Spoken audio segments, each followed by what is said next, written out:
If you want to make Mondays better, you can start by making red beans and rice. And this vegan red beans and rice recipe is the truth. So let's get cooking. But before we do, take a second to hit the like button and subscribe to my channel. It's a long time tradition in New Orleans to make red beans and rice on Monday. New Orleans is famous for the red beans and rice. The red beans and rice have a place in the Mardi Gras parade. That is how crucial this dish is. Of course, you can make red beans and rice any day of the week, but there is something really special about making it on your Monday meal prep day and enjoying it throughout the week. Red beans and rice are super nutritious, full of fiber, protein, and absolutely delicious, and very comforting too, especially when it's a little cold outside. A great thing about red beans and rice is that the ingredients are simple, darling. We're gonna be using Camellia red kidney beans for our red beans and rice. And of course, we got the Holy Trinity. We've got the celery, our green bell pepper, and onion, plus garlic. We've got herbs like thyme and bay leaves. And of course, we've got some vegan sausage. And to make these red beans and rice smoky and authentic tasting, we're gonna be using liquid smoke and smoked paprika. Once you've made your red beans, you can serve that over hot rice and enjoy the perfect meal. If I could make any dish, any day of the week, something quick and delicious and just like absolutely nourishing and comforting, this would be it. I already soaked my kidney beans overnight. Of course, kidney beans are one of those beans that take a long time to cook, and it's very important to soak these overnight for the best creamy texture in your red beans and rice the next day.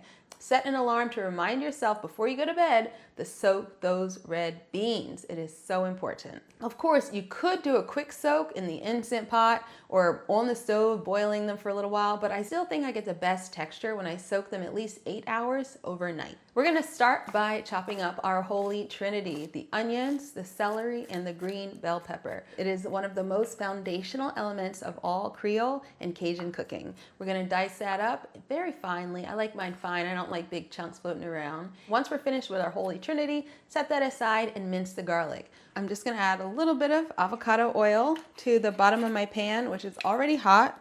It's actually quite hot, so let's go ahead and add our aromatics in.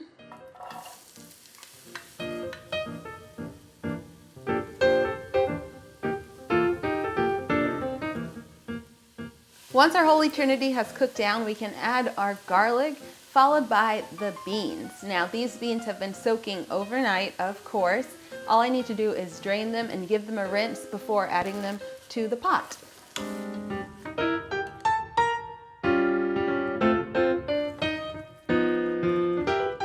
Once we've added our thyme and our bay leaves, we can just cover our pot and bring it to a simmer. Red kidney beans take a little bit longer to cook than most beans. I like to cook my red beans and rice at least 1 hour, but it's better if they cook closer to 90 minutes. That way your beans will have the silkiest, most deliciousness texture. And you can get a lot of work done in the in-between while your beans are on the stove. Just don't leave the house. Got to make sure that you don't burn anything down. But if you get any foam coming to the top of the beans, if you can just skim that off with a spoon. Oh, but when it does come to a boil, remember to oh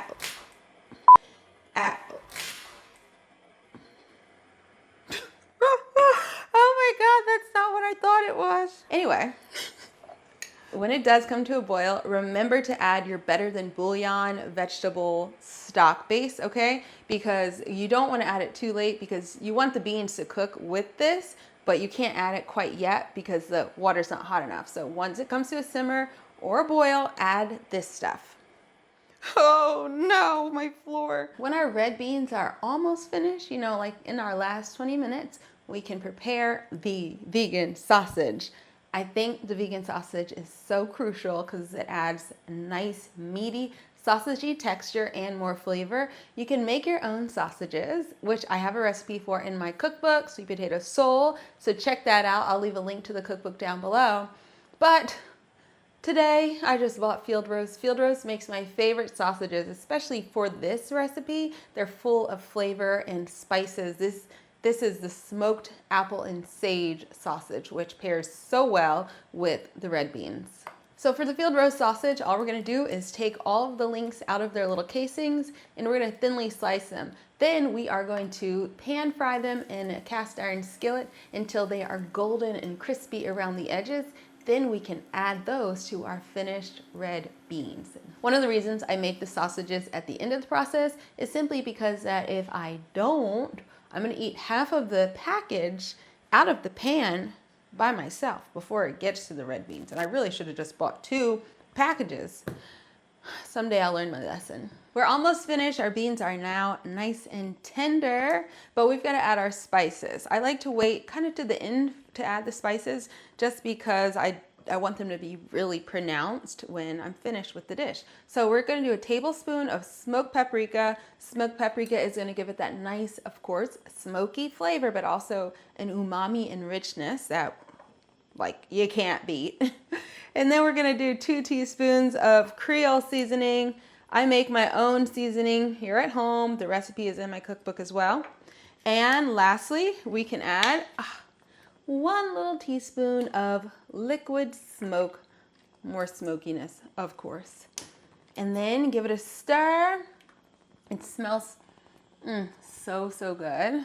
What I like to do is mash a little bit of the beans on the side of the pot to give it an even thicker, richer texture, creamier. You can even just stick an immersion blender in for like 2 seconds. Not too much because it's not supposed to be a bisque, a bean bisque, but just a little bit to give the broth a little bit more richness, creamier, give it a little bit more body. And then we can add our sausages. After 2 hours, we finally have our red beans and rice, and I am hungry, trust me. This is my lunch at almost 5 o'clock. But it was worth it, as much work and effort as it takes. Of course, you can make this recipe in the Instant Pot, but because it's such a traditional recipe and I really don't make it that often, I just like to make it on the stove, and I can do plenty of other things in the meantime. And it is so delicious. Let me put a little bit of parsley on top.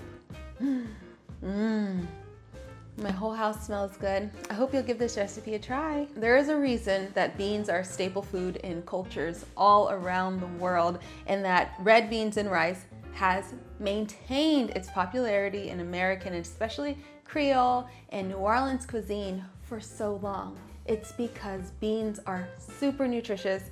They are so delicious. They're a great source of fiber and plant-based protein and so many other nutrients like B vitamins and iron and all sorts of great stuff. So eat your beans, and if you're trying to eat more beans, this is a great recipe to start with.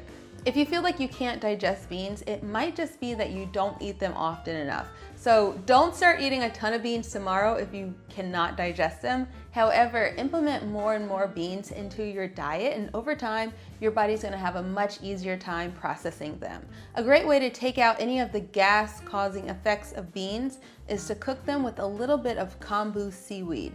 Another great way to take out the gassiness of the beans is to soak them with a little bit of baking soda, just a teaspoon, and then be sure to rinse them before you cook them.